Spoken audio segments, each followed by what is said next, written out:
the record. Of the record naming ceremony. It wasn't You are born again, so I have to give you another name. Okay, thanks so much for that one, Irabor. But we hope someday you would decide to let's screen grab your face one of these days. But I know what you do. Everybody knows what I look like now. I'm on social media, Irabor 100. Okay, Irabor. So we're set to get this on, but let's get the listener acquainted with how they can be part of the show this morning on 0809-444-0981. That would be for WhatsApp messages only. A lot of stories dripping with gossip here, but let's get into this one. Tuface Idibia, Tubaba, yes, of the Idibia clan, is saying that taking off of while he was speaking with Adeshokbe of on the Afrobeats podcast, says the trolling on social media hurts sometimes. It's like terrorism. Yeah, we're even happy that it's not Annie that is in the news for the Idibia clan. It's actually Tuface for a change. Even if Annie, whenever she's in the news, it's always about Tuface, infidelity and, relationships, love, marriage, everything, which we are tired of. So thank God it's not Annie. But Tuface, I really am not a fan of internet trolling or cyberbullying and all that. But there are some times when people put out their opinions on certain things, which in this case, the Idibias, we only talk about them when it comes to majorly things that are negative. Their family, their love life, how many kids he has had with multiple women. It has been, an age-old story. It comes with the turf. If you live a public life and you move the way Tuface moves, definitely, you're an icon that moves that way. You'll be talked about. I don't understand how that is surprising to him. Yes, people can go overboard, but definitely with his lifestyle and the way he moves, he too has gone overboard. For a change, it would be nice for Tuface to release, new music, tap into the Afrobeats wave, sway the perception a little bit. Let's see what he can do with that. The fact that he was quoted as saying, he doesn't understand that people will talk until today. Nobody has assisted in paying his children's school fees. I don't really, understand talk like that. You do what you do. People talk about it, fine. They go overboard, but I don't get the whole school fees thing. Everybody is entitled to an opinion. It's just like when sports stars or athletes say certain reporters don't have the right to talk about sport or their sport because they've never played it before. Then should all the reporters be ex-athletes? It doesn't work like that now. Now you have athletes wanting to be journalists. So he needs to relax and understand the situation, why people are talking. And people also, on the other hand, need to be respectful whenever they are criticizing. It's nothing wrong to criticize. Tuface, to me, is one of the best musicians out there. One of my favorite songs is One Love. If anybody hasn't heard it, One Love was it Grass to Grace, Abi? Those his titles. He always has Grass to Grace, Up to Down, Down to Up. He has all these weird album titles. But definitely, he's an icon for sure, no doubt. But it comes with the turf. And for me, I'm surprised that people they would even troll him. One would even think that because you mentioned his lifestyle, he would have a thick skin by now. And I didn't write that song for him where he said, "If not just me, I'll be doing anyhow." Nobody. Yeah. So you did that. So you should take a cue from the song. They say those who hurt people are the ones that hurt the most. Oh. So yeah, they're the ones that have the thinnest of skins. Oh, they can't take what they serve. That's what they bottom line. They can't. Okay, looks like a fine place to drift away from the Idibia clan, and let's hope that the year is not out yet, so you never can tell. We may still hear from them. So yes, until then, let's move on now to Nollywood actress Kate Henshaw, ageless, graceful Kate Henshaw. Now we know your crush. Oh. Go on. Irabor, what's the plan this morning? Just allow me to do this now. No, go on. We're knowing. Okay. Well, okay. So Nollywood, so because you say this, I should unsay all of these adjectives now. I'm not going to do that. So Nollywood actress, ageless, graceful Kate Enshaw, exercise loving, fit looking. Wants the NYSC, that's the National Youth Service Corps, to be probably scrapped in a way. He wants attention to be looked, he wants them to look at it properly so that they can protect the core members. Is this late in coming, or is just at the right time? I'm never a fan of anybody who says they should scrap NYC. I can understand the sentiment behind it, if you understand what I mean, because we've not utilized, what it was intended for eventually. We're supposed to use it to network. We're supposed to use it for personal growth. It's a form of social responsibility. It's another form of community development, a very strong form of employability, because if you're fortunate enough to be, posted to certain companies, you can start your career from there. That's your own graduate trainee, session. And it's just like IT, an improved form of IT that is compulsory, that is structured, albeit not structured at the moment or for a long time. It exposes you to other cultures. So it gives that cross-cultural exposure, skills development, so many things. I mean, national unity promotes national unity and integration. So it's a lot of things that you can benefit from, just being a part of NYSC, even as it is right now. So I don't like when people, and when I say I don't like, I'm not saying I have an issue with people who say this, but I don't like when people say, oh, scrap NYSC, or, the government is not working, bring on military rule. I'm like, relax. Everything is not supposed to be, leftist, thinking, so what we need is, instead of people like Kate saying they should scrap NYSC, I'm a fan of, if something is not working, profile solutions, let us know what should be done, because it's a good thing. It's not like saying, oh, let's scrap, people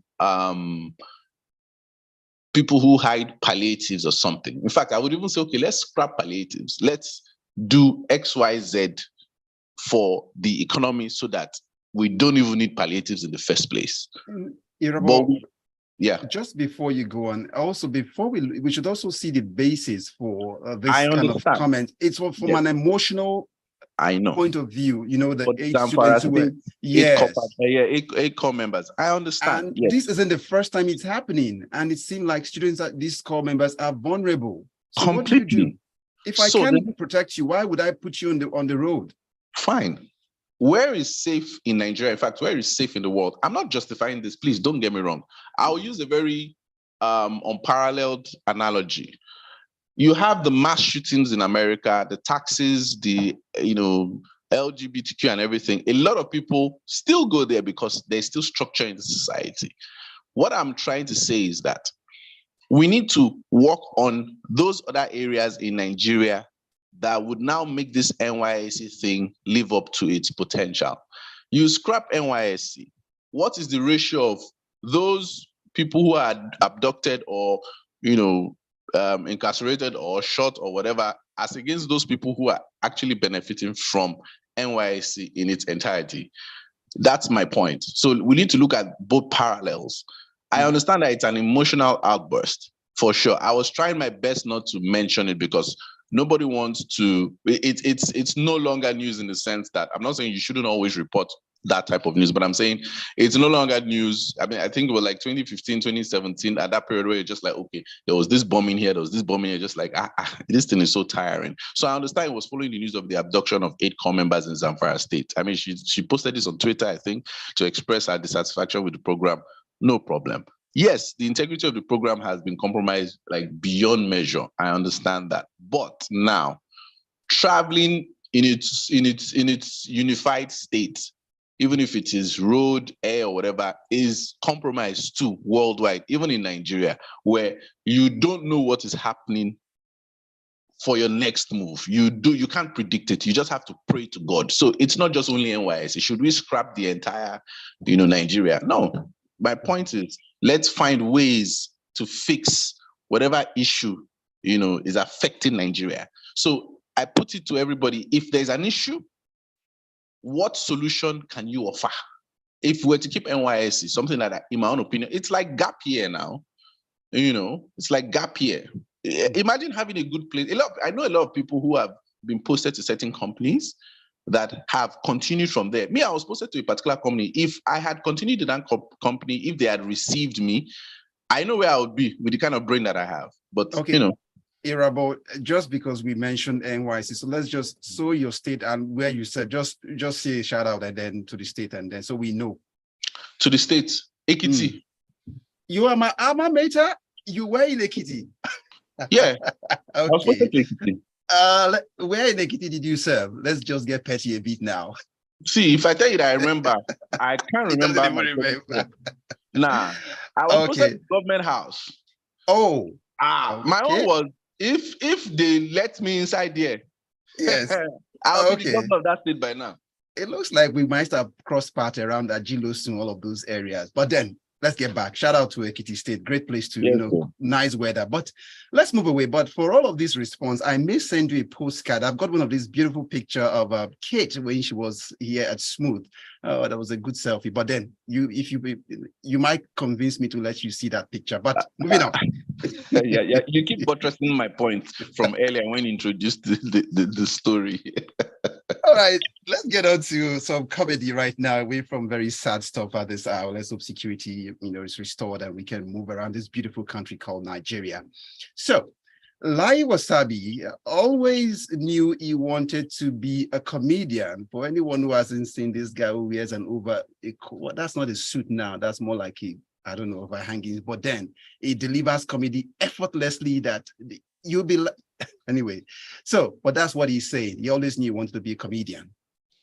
Lai will leave you speechless the way you've just been speechless twice now. Lai is, that generational talent that maybe probably has been groomed by the previous talent that we've had, but, technology has allowed him to hone his own skill, and polish it and deliver it in a different way, and I love the fact that a lot of these comedians / skit makers / content creators have their own unique delivery and style. And I'm happy that young people or old people or middle-aged people have an outlet, to express themselves and to also make money, because that recognition, if you are smart enough and you package it well enough, you would make money from it. There's so many ways we can make money in this, should I say, creative entertainment sector, which in my own opinion, again, has not even been scratched at all in any way. People think there is money in this. Wait till certain things are put in place and you'd understand that, wow, this thing is competing with oil. Okay. But back to Lai is that young person that you not even know he's young. I did some research on Lai. I think Lai went to school when he was 15. That's university. He's an actual lawyer. So this character is something that he understands and he's just using that bit to bring it forth. And I don't think I've seen any bad Lai skit or content yet. At all. Lai is an award winner. I think he won the best new revelation at Trend Up Awards this year. So shout out to Lai. Shout out to those people who recognize him too, because that's a form of encouragement, in my own opinion. Too. There was one of his skits I saw which left me, that I saw it just a couple of days ago, where a guy approached him that his song had been stolen. He wanted to take Barrister to go solve it. And then at the point in time, they ended up parting ways. And he said, let them steal it and just moved away. and that particular skit, what I got from it, I think Lai was trying to pass a message about the creative sector too. How to monetize, and all that. Yeah. Irabor, I see the blinking red light from traffic at this time. We need to pause, and then when we come back, we pick up the stories from the Grapevine. It's still Smooth, 98.1 FM. Stay tuned. You can just shoot your shot, too. Kate can just show up. Kate, I think she's single. You can shoot your shot, too.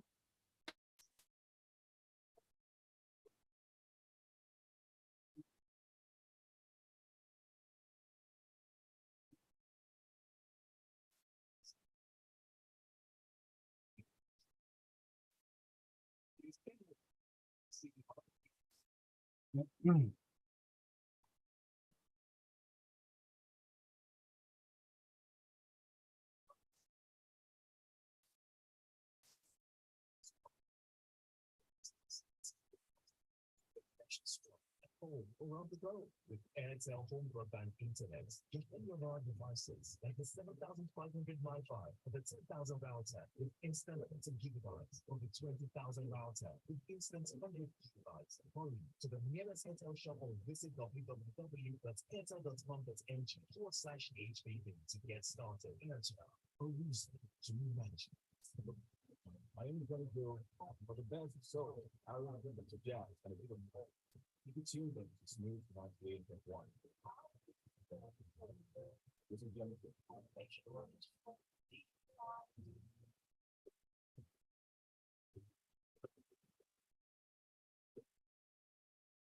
And we are back. It's still the Grapevine on Smooth 98.1 FM. I've got Irabor Okosun still here with me. My name is Omatseye Atsenuwa. Irabor, are you still there? I'm here, boss Omatseye. Okay, so I would just like to move on to this next story, but it formed a low point of my weekend when this story broke. I was very sad about it.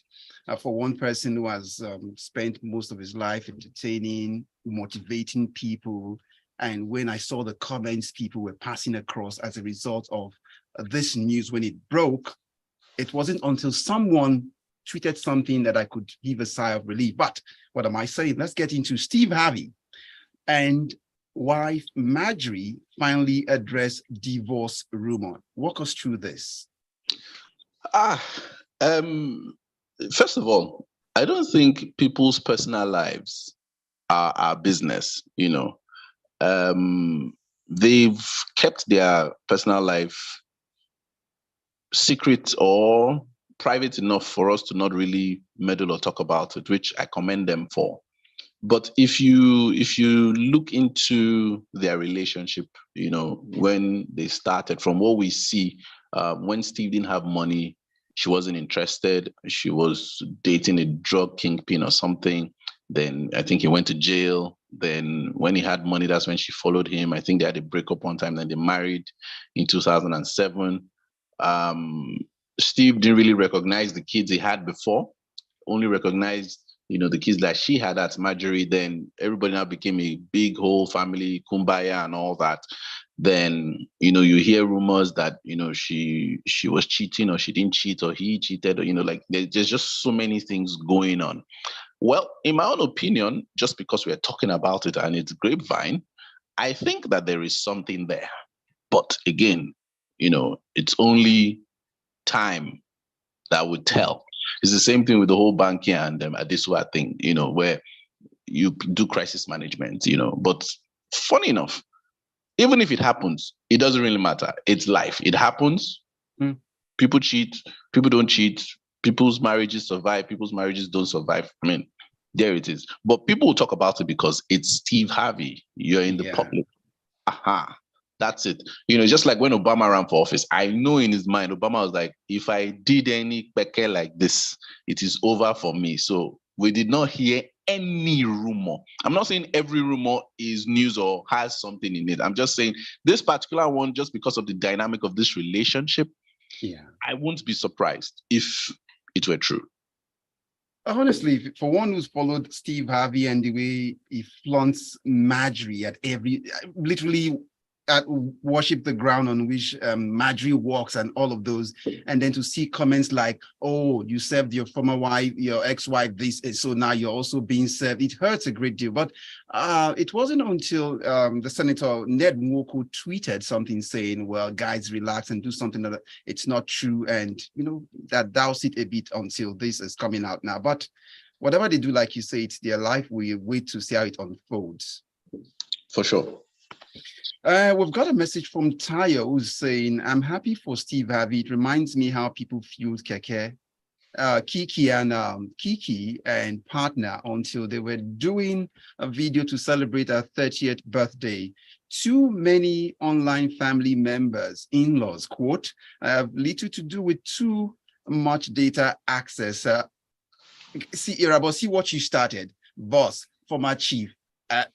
And Kate Crush, all of these added. I'll screen grab this and send to see what you've done this morning to my. Irabor, let's move on now. I'm not even going to say anything. Of course, what you don't have a thing to say because that's what your goal. That's the goal for this morning. Mission accomplished now. Let's dive into this next story from Rema, and he says, "Well, the calm down crooner. I don't know if he's been attending classes lately at Unilag, but then what's my business with this class, like you say? Now, there is no Afro rave without Afro beats. That's according to Rema, explaining." So, you're going to always have the sub of different things. Like even if a film has the plot, you have the subplot. So let them keep creating. I'm not really bothered. You can have rock, soft rock, Afro beats, Afro wave, Afro sporting wave, anyone, no problem. Just keep releasing the music, keep making those bangers. We are well happy, and we are hoping that it doesn't stop. The thing about this whole thing about Afro beats, the new guys, Fireboy, Rema, Ashake and co. If you see what these guys are doing for our PR, outside, inside, for Nigeria, oh my goodness, it is phenomenal. They should keep doing it. We should keep supporting them. It's just sad that we can't enjoy these things back home in Nigeria, where we have their concerts, them touring, us enjoying, their performances. We don't have that. So let them keep doing it outside. We can be watching it on social media the following morning and, living vicariously. But I mean, there's no Afro wave without Afro beats. The fact that we're even being talked about internationally is good enough for me. Irabor, this PR thing you talk about they're creating is being threatened as we speak, because someone even poured salt into the brew this lately, where it said there is really nothing inside these Afro beats you guys are so happy about after using that ladder to climb. Him, Burna Boy. So that one. Well, he should thank his stars that he is talented and God has positioned him where he is, because that mouth of his and that brain sometimes, they don't coordinate all too well. But then again, I would not put him down for what he has done for Nigerian music or even for Nigeria and Africa altogether. But yes, there are certain things certain people say sometimes it just surprises you. It's like somebody saying rap music is empty, and you're like, really? There are some people that have said so, but then again, people are entitled to their opinion. But in this regard, come on, it's evident. Is that not the same genre he has used to get to where he is? Burna Boy is trying to, I don't know whether he wants to make up his mind to be a prophet or to be, a fella or not to be a fella. I mean, I don't know. Does he want to be a rebel? I mean, he should take a lane. I know one person isn't one thing. You can be multiple things, but it's not aligning for me. Okay, well, I just needed to take a swipe for the, for us with that, because, after that, but Rema is saying this, and it shows that one is paying respect to what has given that person, this popularity and this far. What you can be part of the conversation this morning. Let's have your thoughts on 0809-444-0981 WhatsApp messages only. Let's do some jagu stuff now, Irabor, if you're ready. Yeah. So Femi Adebayo arrests man for pirating Jagu movie. Yes, the person should be arrested. See, do you know what it means to sell your property? I'm not even speaking about what Femi did now to produce Jagu. Like, for you to invest your own thing, your own property, to achieve a particular goal, and you see somebody after you've done that trying to pirate it in whatever form. I mean, there's some people who would react violently. There's some people who would do different things. So there are certain things that are very difficult to curb or end: piracy, corruption, and so many things. But it's not as if you can't, take it to a point where it won't totally affect the, general scheme of things. So yes, anybody who is pirating, please, I would appeal, stop. I can understand why some people pirate, you can't get that particular thing. I'm not even talking about, content now or, intellectual properties. Like, I can't get this because maybe you're not well to do or whatever the case. But the thing is, we need to put certain forms of structure in place in our creative industry where intellectual property is protected. You have the likes of Showmax, Netflix, Amazon, and co. Sorry for the brand names. I'm just trying to draw that parallel where you don't know the amount of energy that these people put into creating content, promoting it, marketing it, sustaining it, and doing it again, that whole cycle. It's difficult. Then you have somebody just, making money off that intellectual property just because maybe, you were just unfortunate in a way to be in a country or be in a system where nobody has protected your interests. So when you see things like that, of course, the person will react in that regard. But one would have thought there should be institutions for this, like trying to watch the interest of these artists and their property rights and all of this. But you're saying that they have to produce work and they still have to enforce all of this. It's disturbing. Oh, yeah. That's why you have these guys wearing many hats. You see somebody who is a writer, producer, executive director, makeup artist. He now features as the lead actor. I mean, it's crazy. Yes. And these things are in place. It's just, are they now being carried out? Are they now effective? Are they functional? That's what I'm trying to say with the whole NYSC thing now, you get. Okay. So there we go. And our final story for the day as we get to wrap up, but once again, still expecting the messages to pop in on 0809-444-0981, Irabor, our last story, and seeing how we can, it's more also linked to what we just talked about now, piracy and then Afrobeat, the PR thing for the good of the country at large. My immediate plan is to have national theme song for Nigeria, says the culture minister, and Natu Musawa. Speaking here. See, I'm just going to keep it PG-13, first of all. That 8-point agenda, I don't understand it. I just think it was just put together for put together sake. Us releasing a song, maybe because this idea came about because of Afrobeat or Afrowave or something. I'm like, oh yes, let's do a song. Nah, I'm not understanding. I don't like it. I'm not a fan of it. So I'm going to help with what do you call it now? Things to do. First of all, for anything to work in Nigeria right now in the creative entertainment sector, we need to fix Nigeria itself. Because if you keep using plaster, trying to release song, trying to do whatever, what does it do? For example, now we spoke about touring. This position is Ministry for Arts, Culture, and Tourism, I think. One of those. Creative economy. Creative economy and all that. Now, what is the creative economy in Nigeria? Have we highlighted everything? Do we even know what it is? What is the potential of those several, subgroups? If we're going to take touring, for example, we have Teslim Balogun, we have National Stadium. Those are good enough venues because the main venue that people always use, I'm trying not to call their name. We can't really use that type of venue for like a Taylor Swift type concert that is done in different stadia across America. It's not possible. So the infrastructure to execute that type of thing is not in place. Now, even if you have that infrastructure, the way it works is people go and spend money to have an experience. If your economy is not buoyant enough for the average man / poor man who lives on XYZ amount of naira per day or per month, cannot go and enjoy that because that's the major population that you need to tap into. So if the economy is not stable, all these 8-point plan, 9-point plan, 10-point plan, and all the plan is not going to work at all.